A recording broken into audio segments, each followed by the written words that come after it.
This is deep dish, right? Yeah, well, let's get deep. So I'm going deep on both sides.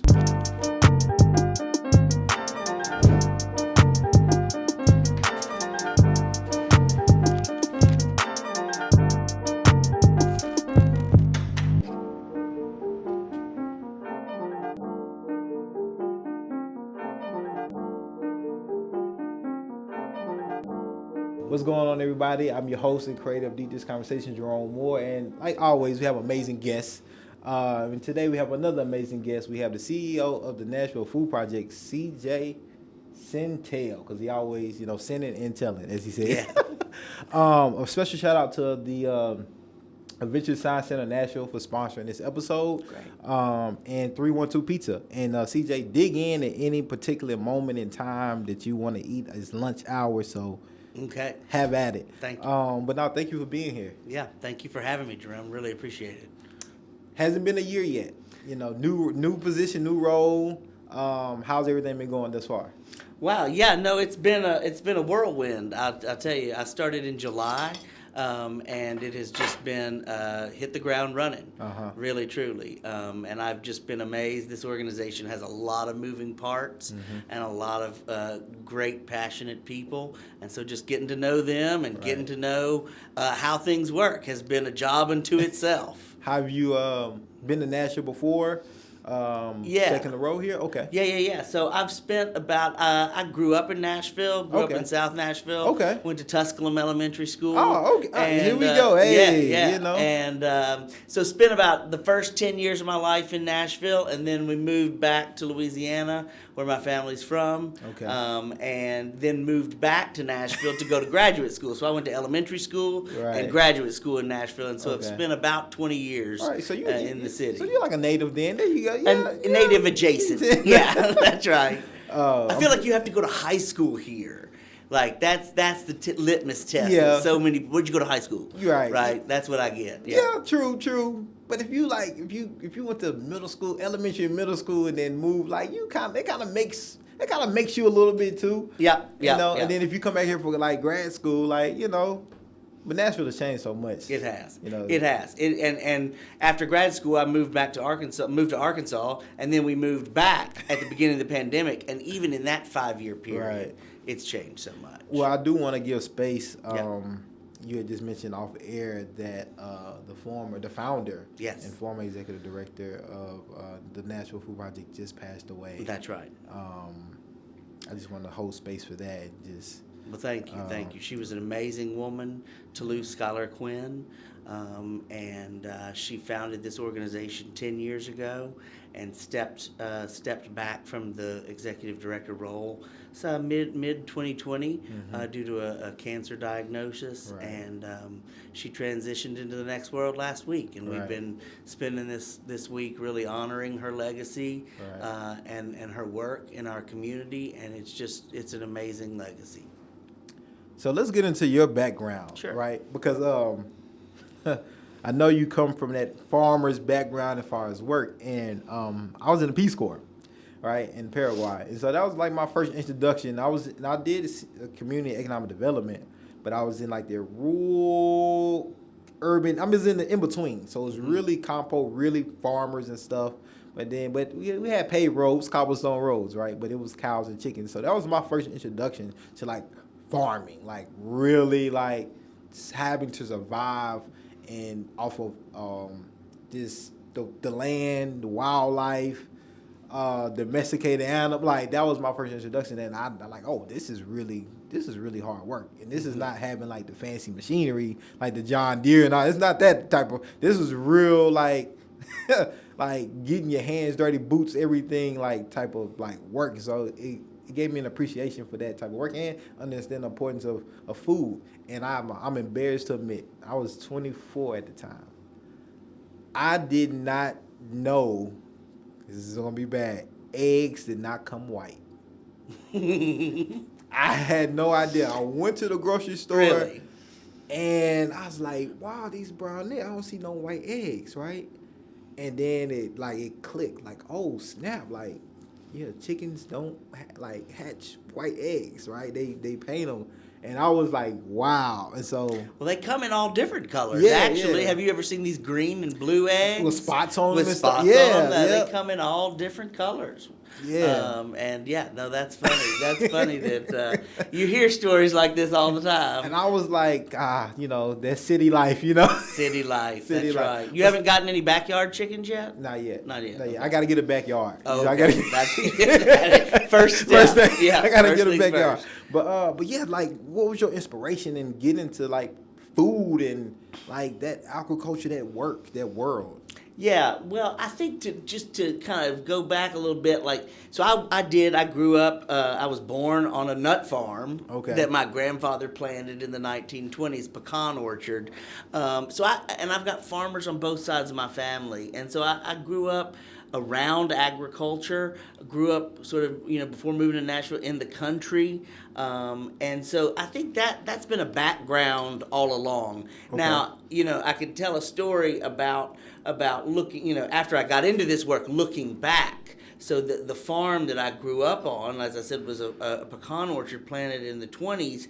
And on this property was this dilapidated house, sort of over in the corner. And I always wondered who lived there. Right. What was the story there? Who Right. were those people? Well, Right. it turns out after I got older and into grad school and did the research, I didn't know this then, in other words, that was a sharecropper's house, right? That was empty. And like, I've been thinking about this a lot, Right.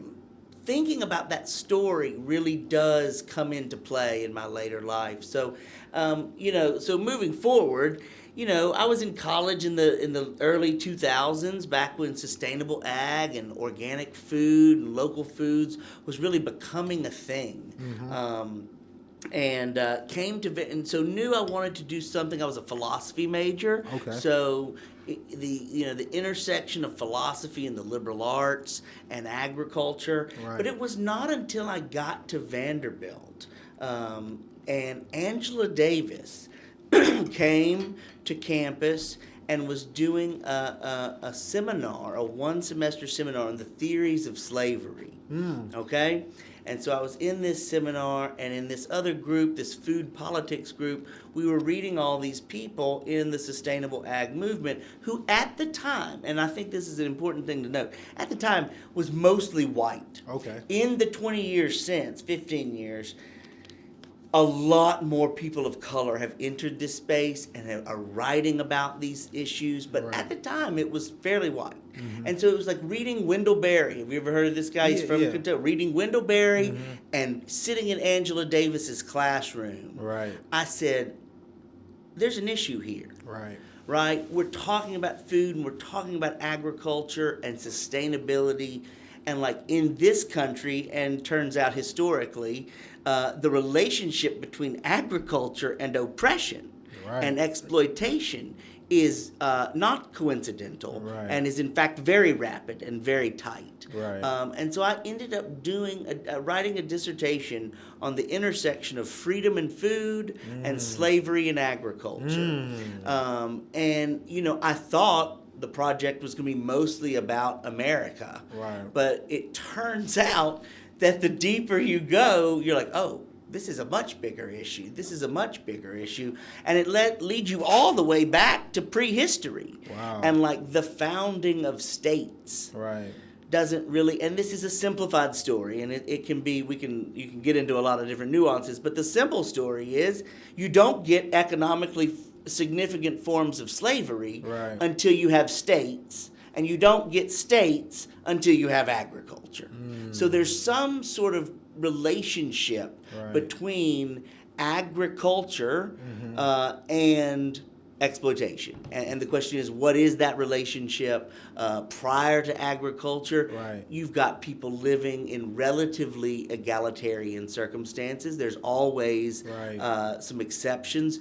But what you see is that the way we get, produce, and eat our food has very much to do with the way power is shaped in society. farms. Wow. So, like, from an academic perspective, that's kind of how I got into this. I started a farm up in Jolton as the experimental apparatus to my dissertation. Okay. So I said, if I'm going to do this and think about this, I really have to do it, too. And so it was Old MacDonald Had a Farm. It was started with eggs, in fact. I was the egg man. I was delivering eggs around town. And got into chickens and pigs. And so it turns out that the relation, at the granular level, it's not rocket science. This is hard work. And boy, if somebody else could do this, I'm gonna pay them or exploit them or enslave them into doing this. So that wasn't the aha moment. The aha moment is more at the structural level, the systems level, the way power works with food. And so that's sort of how I got into this from an academic, philosophical angle, became a farmer myself, and got hired to go to back to Arkansas. I went to undergrad in Arkansas and to work for Heifer International, this nonprofit where you can buy people in the developing world a goat or a cow, and it's like a pass it on kind of thing. We give them a cow, and they give a baby cow to their neighbor. Right? And so it's meant to build wealth. And in the developing world, right? I mean, livestock. Like, notice that it's stock, right? There's your original stock market right there. It's currency. Absolutely. Big time wealth generation for people in developing economies. And so, anyway, they wanted to do some of their poverty alleviating work in the United States. And so they started two cooperatives of farms, a livestock cooperative and a veggie cooperative. And the livestock cooperative is still going. It's grassroots farmers co-op. And it was meant to see, can these farmers cooperate and achieve some sort of economy of scale and therefore be economically viable? Because that is the question with so many of these small farms, is whether this is an economically viable thing. So did that, and from there went into, I helped those farmers get access to capital. And so that got me into this world of community development finance. CDFI, community development financial institutions, which are basically like nonprofit banks. And like, having had some access to capital issues as a farmer, I was literally laughed out of a bank in Springfield, Tennessee. They said, we think this is great, but we don't believe you that you're selling eggs at $5 a dozen. Or we don't believe you that you can raise a cow without corn, just on grass. I mean, I'd been laughed out of a bank, literally. So helping farmers get access to capital was really exciting. You're like, wait a minute. I thought, wait a minute, this is it. This is like the way capital moves is the way that this is going to get off the ground or succeed or fail. And so I kind of got into the CDFI world and ended up running a CDFI in Arkansas that was focused on rural entrepreneurs. And small businesses, but also in Little Rock, in Fayetteville, in the cities too, in Arkansas. And that gave me a different perspective about raising money and the power of capital to lower barriers, open up opportunities, and to create wealth for communities that are not that are underserved by the existing financial system. So that brought me back to Nashville, and I was working at a CDFI here, Pathway Lending, when this opportunity came up, and so it just the opportunity at the Food Project just fit my scholarly work, my agricultural work, and this community development work. That's amazing. That's a hell of a journey. It's a long journey, but it feels so right. It feels so right. No, and a lot of the things I'm pretty sure in your dissertation, like, people are talking about today, like right now, because you hear these terminologies like food deserts. You hear these terminologies like not having access to nourishing foods, right? So I really want to get in that with you, and especially how you broke down just the power of these systems that really control like who gets access or where food is available or aren't available, right? And what that means for a city like Nashville that's growing and very diverse, but still very segregated, right? Diversely segregated, like as I like to mention. Diversity. Right. Yeah, diversity. yeah, And dig into this pizza. Yeah, I'm gonna get it. You go ahead. Yeah, get into this pizza. And so I want to jump into like the food deserts. Yep. Right. And as a person that goes to grocery stores and stuff, I see, like, I can see some intentionality where they put a Publix, or where they put like a Whole Foods, or where they put what's another kind of high end even Targets, right? It's a little different than where maybe they might put a Kroger, or where they may put like a Food Lion. Or what is a Food Saver? A Food Saver, yeah. So like I'm like, that's interesting, right? And how they do that, or whatnot, and you kind of start putting, one and one together, and you two like, oh, okay, these are economic decisions, right? Based on probably the average per capita salary that people in this neighborhood, in this community are making, and so how does that lead to communities not having grocery stores like within walking distance, or a significant drivable distance in their community? Mm-hmm. Well, I think the first thing to note is that we say that we're working to build a just, sustainable food system. Right. It's never been. Our food system in this country has never been just or sustainable, right? It's not like we're trying to recreate it. We're trying to create it from the beginning. Right. Which is also to say that when we talk about food deserts, that was a term that kind of came up in the late 90s. Okay. And we use it a lot today. A lot of people in the food movement now talk about food apartheid. Oh. Okay? Which is trying to get to, it's no accident. Right. Like a desert is something, is sort of like a natural thing. Right. Right? It used to be water there, and then climate happened. It dried up. It dried That's up. natural. Right. Getting to the food apartheid gets to the intentionality of the way communities have been excluded from access. It's not an accident, in other words. It's not normal. It's not a natural thing. It is, in fact, a system that has been, what have we been saying lately? Like, I mean, the system's working exactly as it's intended, right? And that way, that the people without access to food are in these neighborhoods that are under-resourced, that don't have a lot of opportunities, and that's no accident. As community members, or even as organizations that are trying to combat this, how can that be combat at a systemic level? You see community gardens, seeing a lot of that, urban community gardens being brought up, so people can get applied and, invest in that and go get fresh foods and stuff like that. But the conveniency is still not the same of having like a grocery store right there that offers the same thing, but a plethora of it, right? What can community do to combat that at a systemic level? Is that going to the mayor's office? Is that a a state legislation thing? Like, how do we tackle that? That's a great question, and I think that's what we're asking at the Food Project and other organizations around town. How can we begin to go upstream and create the policies that will lead to the changes that we are a food insecurity organization. We're working to end food insecurity in the present, but also trying to solve it more generally. So it has everything to do with city planning, right? When we talk about these master plans, these bigger plans, showing up to these meetings, letting your council members, your quorum court judges, all these people at the local level know that you're there. We know in Nashville where the food deserts are. Right. There's somebody at TSU right now who's remapping. So we've got probably almost a decade old data.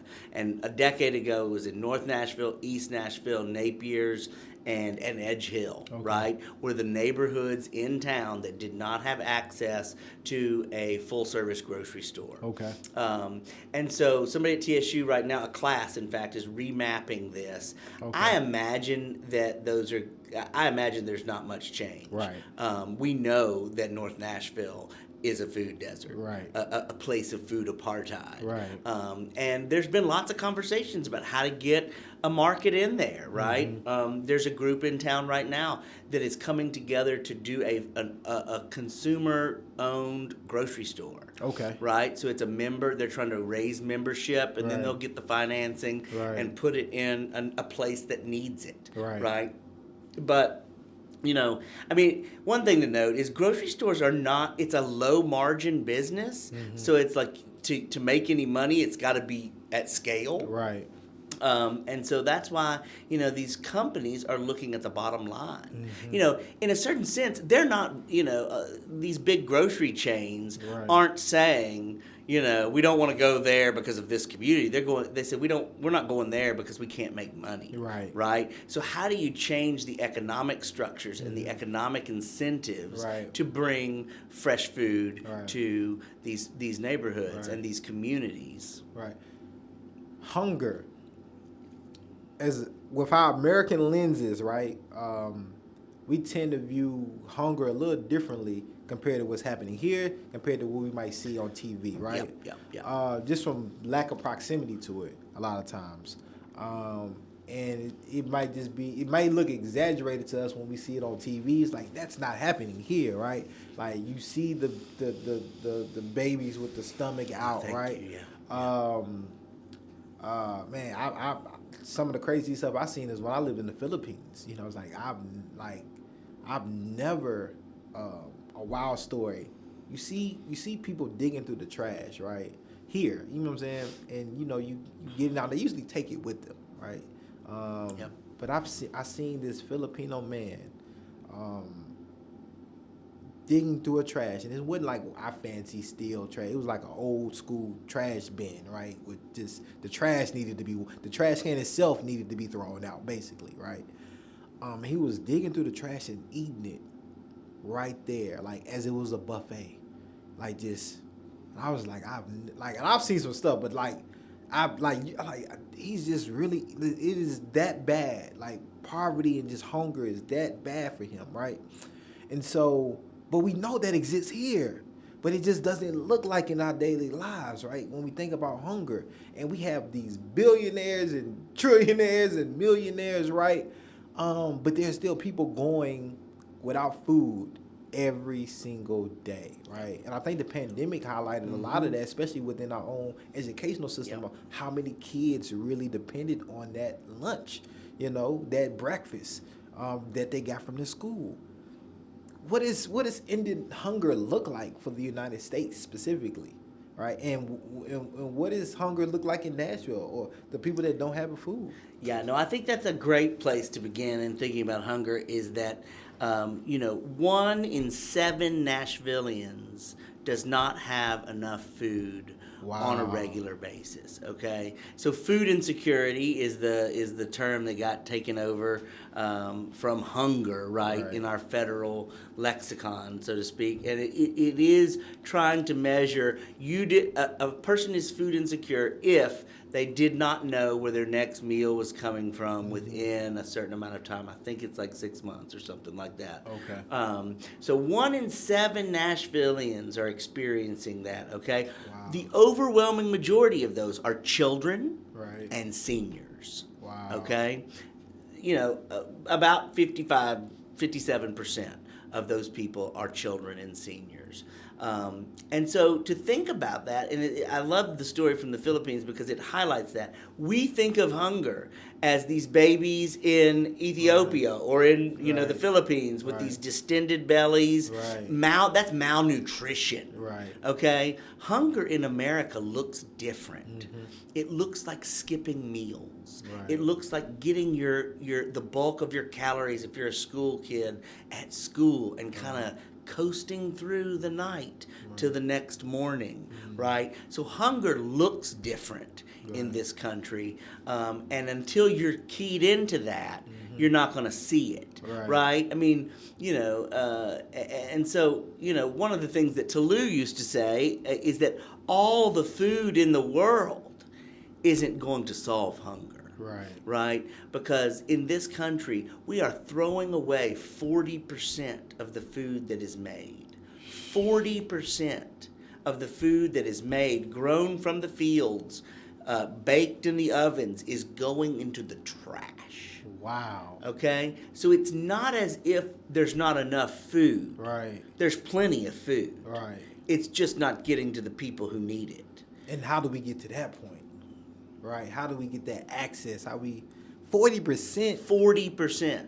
Okay? So, wow. And that's where that's kind of the premise of the food project. We are diverting food from the trash. It's headed to the trash. Costco is throwing it away. Whole Foods is throwing it away. Kroger, Publix, all of these are throwing it away. Pallets on a daily basis.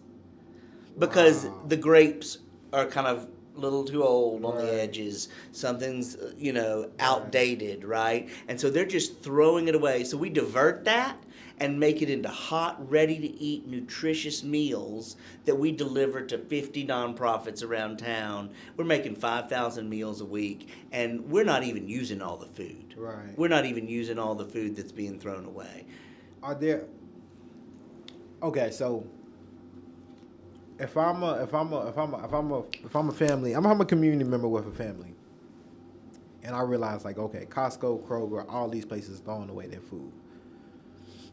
Right, it's crazy. 40%. They throwing all away their food. Right, that's not even counting what fast foods are doing. Right, it's just grocery stores. That's grocery stores. And in order for me to get that food, I have to know of an organization like the Nashville Food Project or a partnering organization. Right. And I might not have transportation. I might not have access to the internet. I might not have access. It might be barriers to me getting to you. Oh, there are, yes. Right. It might just be barriers, right?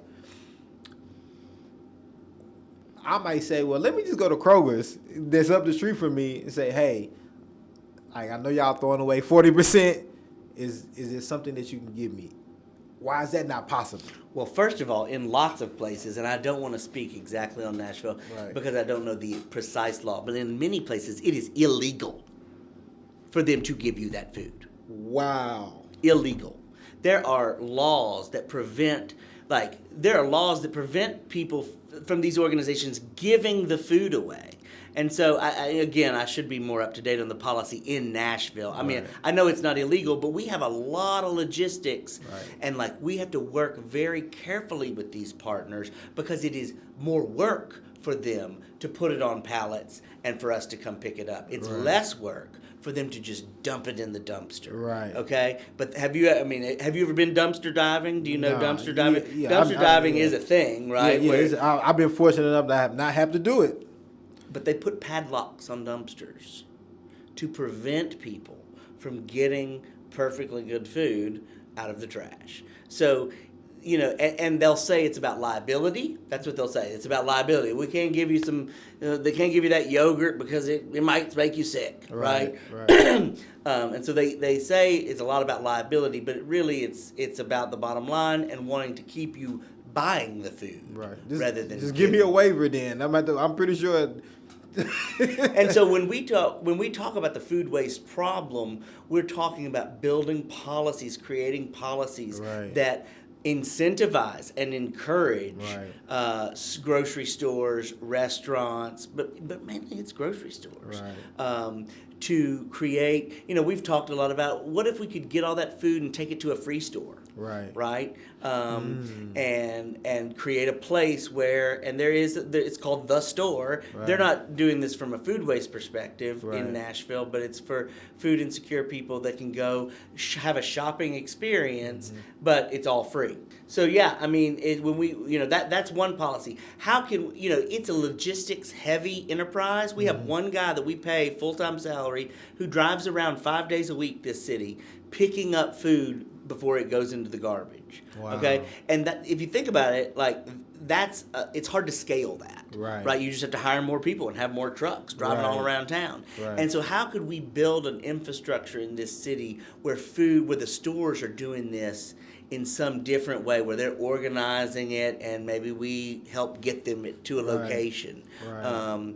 But I mean, and we use volunteers to go through this food, and not all of it is good, right? Right. Sometimes the grapes are moldy, right? And we're composting that, and we're using as much as we can in our meals, and then we are resharing that out to a whole host of partners. If we can't use it, we're resharing it out to make sure that it's eaten in a timely way, and that food is going to the highest, best use. Right. So it's a hard problem. Yeah. But if you think about it from a climate change perspective too, like all of that food is rotting in the landfills, and that releases methane, which is a greenhouse gas. And so it's both a social problem, an economic problem, but it's also like a climate problem too. And so, and that's interesting because a lot of the like kind of social and economic issues that are really like heavy, like this in probably just over our nation, but specifically here in Nashville, like it's an affordable housing crisis, right? Policing is real big, right? A livable wage, right? All these things, homelessness, right? All these things, but food is not brought up for some reason, like on the same tier of some of these other things. Why? Because I'm pretty sure there's a connection between like how much food that you have available, access to, nourishable food, and like social inequalities. I'm pretty sure there's a connection. And can you break that down to us on why we don't hear it vocally on the surface up there as with affordable housing, policing, all these other things? That's a good question. I don't know if I have a direct answer to it. I mean, why these other issues are getting so much attention is, I think you're right. They are absolutely interconnected. I mean, honestly, I think it has to do with like hunger and food insecurity being a problem of the poor. Right. And that there's plenty of food. You just need to go get a job. And buy it. Right. I mean, and so it's like, it's all, you know what I mean? It's almost, whereas like we can see all these fancy condos going up, we can see it. So it's like, it has something to do with the invisibility of it, the invisibility of poverty, and this moralization that we have in this country that like, you're poor and that's your problem, rather than, you're poor and you've been systematically excluded from the ways that we generate wealth. And the ways that we can pass that wealth on. It's seen as, I think, an immediate problem. You're hungry now, and then you somehow get out of that. When studies show that all of this is very much connected. That that poverty is generational, and so is health. These social determinants of health that we're talking about a lot nowadays. What's going on, everybody? This is Jerome Moore, creator and host of Deep Dish Conversations, and I know y'all enjoying this episode, but just real quickly, make sure y'all hit that subscribe button and hit that notification so you can be notified when we drop new episodes and interviews. All right, I appreciate all love and support, and let's get back to this episode. What does food insecurity, like generationally, what does that look like?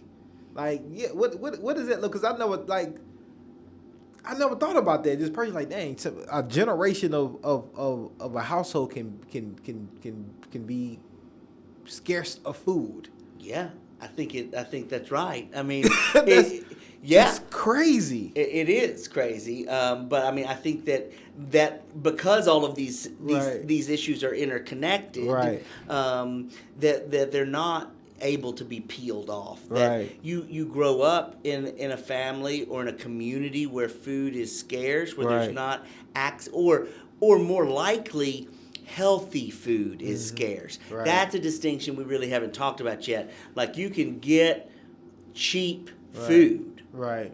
Healthy, nourishing food is different. Healthy, nourishing food is expensive or seen that way. And so, like, kids raised on a diet of cheap fast food or Right. packaged food, processed food, the highly processed foods, right? They pass those habits on to their children, Right. right? So much of what we've seen, and there's been some research out of Vanderbilt Med Center about this, that children getting involved in the cooking process encourages adults to eat better, right?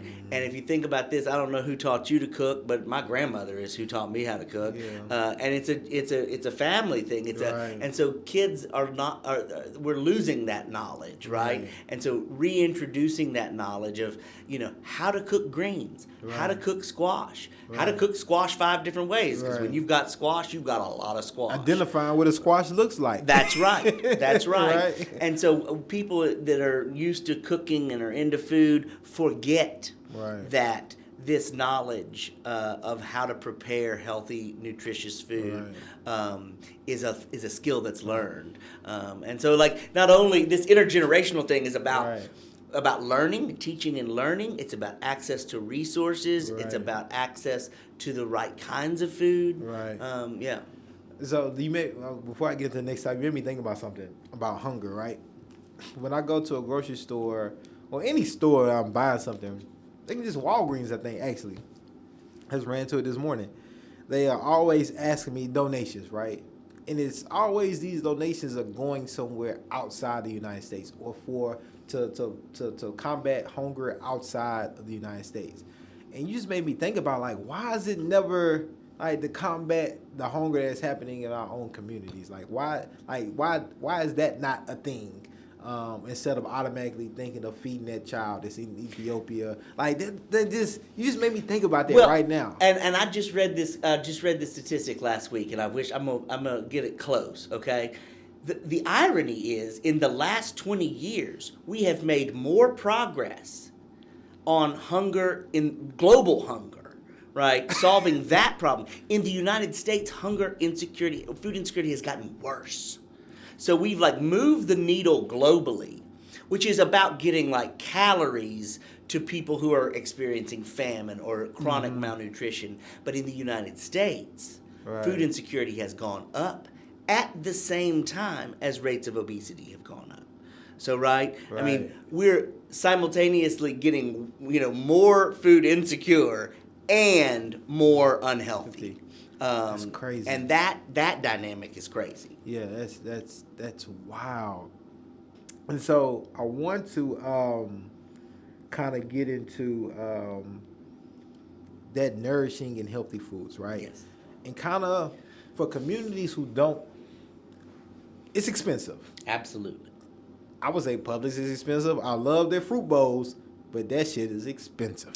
Yeah. Right? Just any given day, depending on the market, apples, oranges, bananas, all of these things can be very expensive to eat consistently on a consistent basis. Mm-hmm. Seems like it's an economic thing, right? And it seems like it's a way systemically to keep those who don't have money or poor, just keeping them still without healthy food. For communities that fit in that bracket, which is many of them all over the United States, right? Just don't have the consistent income to spend $100 every time that they go grocery shopping, right? Just on healthy, nourishing foods. What are some of the ways that they can combat that without necessarily having to spend so much money to get access to those foods? Especially if you're living in a city where, you can't really farm. It's not land, it's not those things. What can community do to tap into other alternatives to get access to those foods? Well, there's a couple of answers to this. At on the one hand, at one level, and this is something the Food Project is piloting right now. If you're on WIC, Women, Infants, and Children, or SNAP, which is Supplemental Nutrition Assistance Program, right? There are programs, and we're working on this now, to double your SNAP bucks to buy fruits and vegetables. Oh, wow. So if you're buying fresh fruits and vegetables, or if you're buying it at a farmer's market, for example, you get twice as much money. Okay. So that's like an incentive, right? Here's twice as much SNAP bucks if you're buying a certain kind of food. Another way to tackle this is, with community gardens, right? And community gardens, and that's part of what our mission is too, is to get access to land for people who might not have access to land.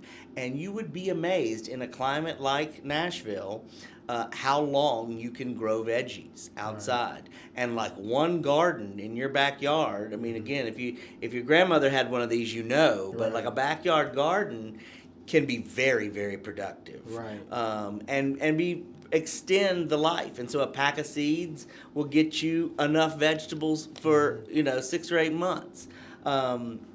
You can partner with other farms. There are farms around town that provide subsidized CSA shares. So other customers will pay a little bit more, and folks with not as much income can get a little bit reduced price, but a regular basket of veggies and fruits. Now the fruits, we're better at veggies around here. But the other thing to say though too is that this is not a coincidence either, right? That the foods that are the cheapest are also the worst for us, right? And that there's these fancy economic terms about externalities, right? We're pushing the problems off onto the healthcare system, right? If healthy food were cheaper, we might not have as many health problems associated with diet. So we were like, again, this comes back to like incentivizing. We're incentivizing people eating the wrong kinds of food. How does that change though? Is there a place or is there a time where like we do what we know as a country, as a system, we do what we know is best. It's like, okay, we need to make these vegetables and fruits like inexpensive as possible. Like, is there ever does that happen, or is it a capitalistic type of thing where we just gonna like, hey, this is where the money is, and if people want to eat healthy, because we have to pay maybe as farmers to get organic fruits and vegetables and not use pesticides, like this is the fee that comes associated with it. I hope it's not that. Okay. I hope there's a way around this. In Europe, for example, they subsidize their farmers. Not in the United States, we subsidize our crops. And we only subsidize these commodity crops like corn, soybeans, cotton. We're not subsidizing people growing vegetables. And I don't know if you know this, but more money is given out to farmers in this country than all of SNAP recipients, all of WIC recipients combined. I did not know that. So, like, you want to talk about welfare? Who's getting the welfare in this country? It's the farmers, and they're not even raising food. Wow. Right? And that's a major problem. Right. Until our land and our farmers are actually putting their work and their labor and their land toward raising food for their communities, we're sort of barking up the wrong tree, I'd argue. And we've got to subsidize the right kind of things. Now, I want to say this because this is important. At the Food Project, we really believe in culturally appropriate foods. Okay. So different communities have different kinds of food needs. Right. And we say we envision a food system where everybody has the food they want and the food they need. And so, not all vegetables are created equal, right? And different communities have different food traditions. And it's important to recognize that, and because what I think happens is you get into this very simple binary of unhealthy food versus healthy food, right? And the American food tradition is so varied, and so varied by race and class and geography, that like to impose a certain sort of value judgment on what healthy food is kale and quinoa and falafel, or something. I'm just making stuff up. And you'll talk to some people in our communities, and we get this feedback from our food. I mean, I've heard some kids say, "This is white people food." And we send our chef back out, and we like say, okay, well, what are you talking about here? Let's get to the root of this. Right. What do you and like how can we tailor our menus Right. to where you're eating healthy food that you recognize as good food, right? Because it exists. Right. It just takes a little effort and a little bit of intentionality. And I think it's even a deeper thing too. If you have one community feeling like healthy food is white food, and unhealthy food is a food that they identify with, what is that about? You know, right? And so it's like it's a lot. It's deep on so many different levels. And you got me thinking about food in just a whole nother way at this particular moment, and just understanding, just like as a Black American, understanding. I know, like I understand why, because of slavery and the things that we had no choice but to eat. Why you have like hereditary high blood pressure, right? It's not, if you're born with it because of just conditions. Hey, it is what it is at this point. But how do we not use it as an excuse of continuing that eating though, right? How do we get access? Like, well, okay, I know my grandmother's grandmother had it, but they didn't have much else. They had to eat. So do I have to? It's culture always intelligence, right? At the same time, right? I know it's culture, but is this really smart for me and my body and looking at that? So, man, I never thought about food really in that it goes way. Deep. It goes. I think it really does. I mean, it goes deep. Have you? I'm finna butcher the name, but it's a documentary on Netflix. Yeah, I was trying to think of the name for you. What's it called? It's brilliant. Cause it starts in like Ghana. Yep. And then I can't remember. What is it? It's like something on the hog. High on the hog. High on the hog. Thank you. High on the hog. High on the hog. Yes. And the most fascinating thing one of the most fascinating things was to me was what was going on in South Carolina. Yes. With the rice. Yes. The Carolina Gold. That's right. This is a great story. Right. The Carolina Gold blew my mind about how basically because we had slaves making it for free, cropping it for free, and they were the only ones who knew how to do it when slavery was abolished, and like they weren't making it, just pretty much just disappeared. Yep. And like the white farmers just couldn't duplicate it. They couldn't grow it. They couldn't grow it, and so that just blew my mind. But it takes me back to what you was talking about at first, between like the relationship between agriculture in our country and like slavery and food, and like how that just a structure in itself. Yeah. And how many of the foods that we eat today were brought over in the pockets of Africans when they were brought to this country in chains. Right. Yams. Right. Okay. Yep. Watermelons. Right. And I mean, just I should have brushed up on this, but I mean, it's huge okra. Right. Okay. The rice. Right. And what's so interesting? Two thoughts here. What's so interesting is that we have a garden out on Haywood Lane growing together that works with Bhutanese and Nepalese immigrants to this country. They brought seeds in their pockets. Wow. That we don't have names for. There's this red pepper that you cannot buy. And so that the point of that story is seeds are still moving around the world like this and finding little niches and growing and feeding people. To go back to the American context, I mean, this was what was so important to me in my research on this, is that we associate. So my doctoral advisor, Lucius Outlaw, Black man from Starkville, Mississippi. I remember very clearly. He said, "CJ, I'm gonna help you with this dissertation, but I'm not going back to the farm. You're not gonna convince me to do this." And he was half joking, but the point was, it's hard for maybe particularly African Americans to have a renewed attitude toward agriculture, right? That because it was affiliated with oppression and exploitation for so long. Right. Now, in the context of prior to emancipation, this is what I was thinking about, is that the places where slaves grew their own food were called the provision grounds. Okay. Okay. And the provision grounds were a liberatory space. The value and the valence, that's not the right word, those spaces were theirs. Right. It was a space in which even the enslaved exercised agency Right. and freedom. And so, like, growing your own food Right. today even is a type of liberating act. For sure. You're creating sustenance outside Right. of the capitalist system. Right. Right?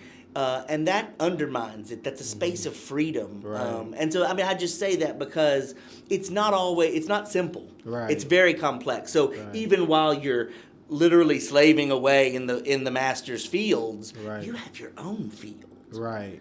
that is a completely different space. Right. That's almost a space of freedom. And Right. and when you can feed yourself and your family and your Right. community, Right. that's a type of power. Power, yeah, no, That's a for type sure. of power. Yeah, that's something that when it flurries here in Nashville, you don't have to rush to the grocery store. You can just go to your garden and pick it out. So, I'm 31 years old, right? Okay. You know, fairly young man still, right? And I see like a resurgence of like people younger and older and my age and a little older wanting to find that liberation in food, right? You say, hey, I want to do like my great-grandparents did. I want to grow my food and figure it out, right? But a lot of that, as you kind of mentioned, a lot of that is lost, right? Because we just, go to grocery stores and we get what we get. But I think with social media and all these things now, it's more access and I kind of just, okay, I can do this. Yeah. And just like community gardens, things like that. What are some like encouraging things or what encouragement would you give to people to start pivoting and start learning these best practices of growing your own food, especially in a growing city like Nashville, and you're a city, right? It's different when, you live in a rural area and there's land forever. Okay, I just pick a plot. And you might even see people still doing it. But in we 700,000 people, it's a little more, 100 people moving here a day. What encouragement would you give Nashville residents and those who come here? Like, hey, if you want to grow your own food, these are some best practices. If you want to start your own community garden, this is some encouragement. And you just want to eat nourishing food. Yeah. I think that's a great question. A couple of things, like when I got to the food project, I thought, okay, we've got, our mission is we bring people together to grow, cook, and share nourishing food, to cultivate community, and alleviate hunger in our city, okay? It's, and Tolu used to say this too, the bringing people together is the most radical part. After this pandemic, I think we all have come to see that community, being together, is actually pretty important. Right. And like being physically together. Right. And so our spaces, whether that's in a kitchen or a garden or in one of our trucks running around town, we are building community. Right. And we are bringing people together that don't have an opportunity to come together. And food does that. Right. So food is this powerful thing that brings us together. Sharing a meal is an intimate thing. Right. And so that community building is key to our work and key to what we think food can do for this community. Now, if you want to get plugged in, we've got 3 community gardens in this city. And we work with the other community gardens. So our 3 community gardens are in the Magruder Family Resource Center in North Nashville, at the Christ Lutheran Church off Haywood Lane. And then our newest spot is Mill Ridge Metro Park, which is the newest Metro Park in Nashville. It is 600 acres. We've got 20 acres of that. Okay. And you can come get a plot and grow for yourself, grow for your family, grow for your community, grow for fun. Right. We've also got, if you don't know anything about it, we'll teach you how to do it. And so those are our 3 pieces of land that we steward, and we steward those for people who want access to land, for people who want to learn how to grow. Now, there's a whole nother network of community gardens in the city. Brooklyn Heights Community Garden is a very vibrant place. And so what we've started is the Community Garden Network. Okay. And in the very near future, we hope to be able to provide some sort of expertise. If you wanted to start a community garden in your neighborhood, you'd call us, you'd apply for a little grant, we could put some money together, get you some tools, get you some workshops on how to get going, and provide some ongoing assistance. The problem with community gardens in the past, especially in Nashville, is they get started by some one person who loves it, who's passionate, who's ready to go, and then they have to move, or they get sick. Or the city, the first community garden I got involved with in Nashville was the George Washington Carver Food Park with Sizway Herring, and the city bulldozed it. So, I mean, how can we preserve land for these spaces? And right now we're working with a group of Vanderbilt students to try to identify land across Nashville that we could conserve for people to do that. I know this is a community organizer in me. I know the mayor's office have like policing, affordable housing committees, planning committees. Is there something dedicated to food? We're working on it. Okay, perfect. Not yet. We're working on it. Okay, perfect. We're working on it. Because this is important, right? Yeah. And from my perspective, this is important. We need somebody working at a city level. So a little backstory: in 2017, a consultant came in and did an analysis of the Nashville food system, and their biggest takeaway was everybody's siloed. Right, there's lots of people working on these issues all over town, but you're in one neighborhood, and nobody's working together. And their main recommendation was for the mayor's office to hire a citywide food security person, food security coordinator. And then Megan Barry. That was under Megan Barry's administration, and then she left, and it's never gotten going again. So one of our goals is to really bring this issue and give it some light, and try to get working on a community citywide basis for this. Because there's lots of innovative ideas happening, but until we begin to put the pieces together and think about the policies that are creating the products, we're just not going to get there. I want to close with this thought-provoking topic on food. In a city like Nashville, right, where cost of living is going up, everything is just going up. the breathe is going up. The parking is crazy. If you can find it, right? In a growing city like Nashville, how do we kind of do 2 things? How do we continue to prevent hunger, right, combat it, but also how do we make sure that we're growing into a city where people have access to nourishing and healthy foods, whether they can afford it or not? What does that look like? I know we got all these big elections and for 8-year terms and stuff like that, but what does 10 years look like of Nashville trying to combat its hunger issues and making sure people, especially people of color, right, that are affected the most by these things, have access to food in Nashville? And what role does the Nashville Food Project play in that? I think we've got to be very intentional about it. I think we've got to be very intentional and explicit about it.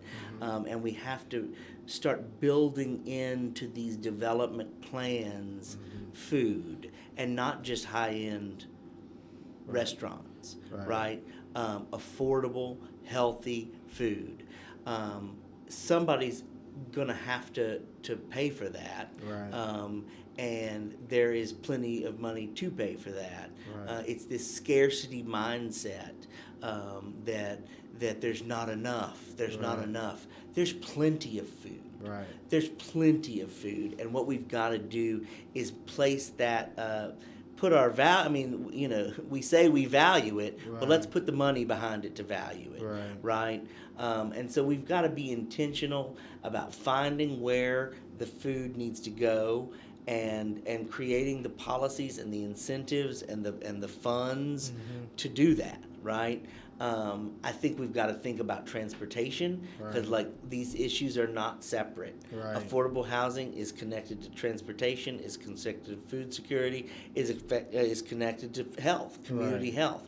So like we're working on the community health improvement plan right now, which affects metro policy and it affects federal dollars. And food security is a part of that. Right. And rather than just say it's just a part of this plan, we're trying to put some meat on the bone, so to speak, and really flesh this out, and raise these issues up to consciousness. Now, I think we tend to fall into this mode of thinking where what we need is a grocery store. Right.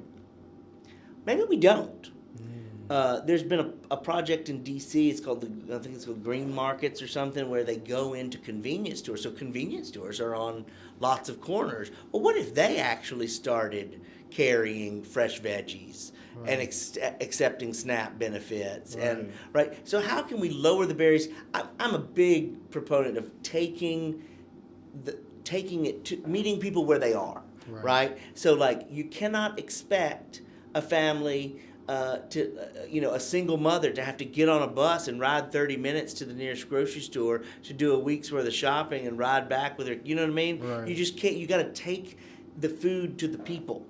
And so like I've been thinking a lot about smaller. How do you embed healthy food in what's already there? Right. Importantly, and we really want to talk about this in terms of hunger, but there's a stigma attached to hunger. Some people don't want to go to the food bank. They don't want to take their kid to the food bank so their child knows that there's not enough money or not enough food, right? So how can you make it dignified? I believe that food is a human right. It's a right. You don't have life, liberty, and the pursuit of happiness without life. You don't live without food. It's a human right.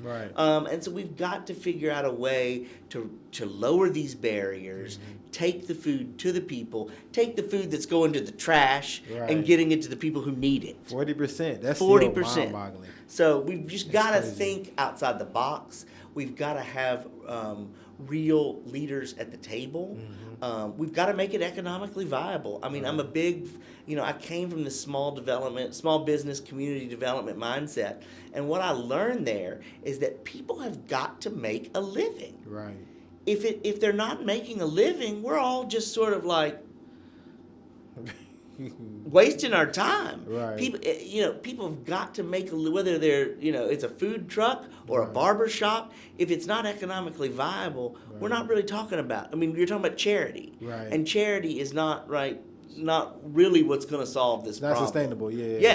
Right.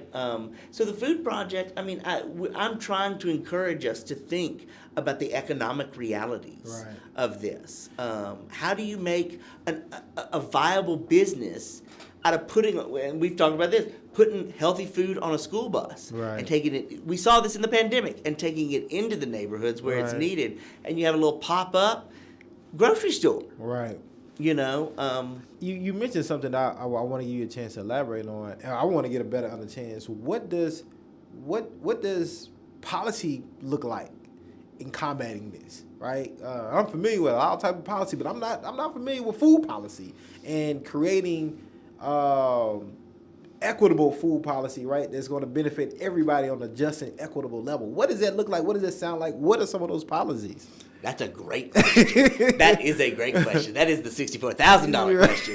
Well, first of all, very simple example. Right now, you cannot grow food on metro public land and sell it. So we've got a garden, and we can't even sell cucumbers, out of that, Wow. So that's a very simple policy, and we're working on reducing that now. So our community gardeners at Mill Ridge cannot sell vegetables off that land because you can't sell anything off metro land, but it is the public land. So we're trying to pass an ordinance to allow that to be possible. Now, I think ultimately when you're talking about development and economic development, you've got to create policies that incentivize these stores going in there. Right, going into certain neighborhoods. If this is a place that needs a grocery store or healthy food access, you've got to create the economic incentives for people to create businesses there. My opinion is that you ought to create economic incentives for small, locally owned businesses. I'm less concerned about Kroger and Publix getting what they need. They, they're delivering a service to a neighborhood, but they're not doing it altruistically. They're not doing it for free. So how can we as a city, how can communities articulate what they need and, create tax breaks create access to capital, again, I think people will solve their own problems. Communities will solve their own problems. You don't have to have these outside companies coming in like, oh, only if Kroger would open up a store here. I guarantee you that if you created the right environment, somebody in this community would love to start a little store and serve their community with healthy, nutritious food and earn a living doing it. You know what I mean? CJ, I want to give you the last word. What else do you want to leave with the watchers and viewers? Possibly, and how can they possibly reach out to you, get tapped in? I know the Nashville Food Project does a lot. They can go to the website. I know.